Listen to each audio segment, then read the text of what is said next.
राज्यामध्ये एनआयए कडनं छापेमारी करण्यात आलेली आहे। भिवंडीमधून एकाला ताब्यात घेतलेलं आहे। भिवंडी शहरालगतच्या खोणी खाडीपार या ग्रामपंचायतीच्या परिसरामध्ये राष्ट्रीय तपास यंत्रणेनं कारवाई केलेली आहे। पहाटेच्या सुमारास आलेल्या पथकाने एकाच ताब्यात घेतलेला आहे। कामरान अन्सारी असं ताब्यात घेण्यात आलेल्या व्यक्तीचं नाव आहे। पाकिस्तानमध्ये देशविरोधी संघटनेशी संपर्क असल्याचा संस्थेला संशय आहे। वर्षभरामध्ये एनआयएनं ही तिसरी कारवाई केलेली आहे। पहाटेच्या सुमारास एकाला अटक करण्यात आलेली आहे। भिवंडीच्या या परिसरामध्ये एनआयएनं ही कारवाई केलेली आहे। 45 वर्षीय कामरान अन्सारीला ताब्यात घेण्यात आलेला आहे। पाकिस्तानमध्ये देशविरोधी संघटनेशी संपर्क असल्याचा एनआयएला संशय आहे। वर्षभरामधली एनआयएची ही तिसरी कारवाई आहे।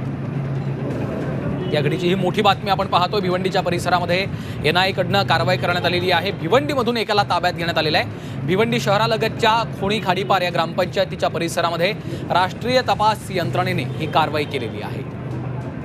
राज्यामध्ये आता एनआयएकडनं छापेमारी सुरू असल्याचं चित्र आपण पाहतोय। आज पहाटेच्या सुमारास आलेल्या पथकानं एकाला ताब्यात घेतलंय।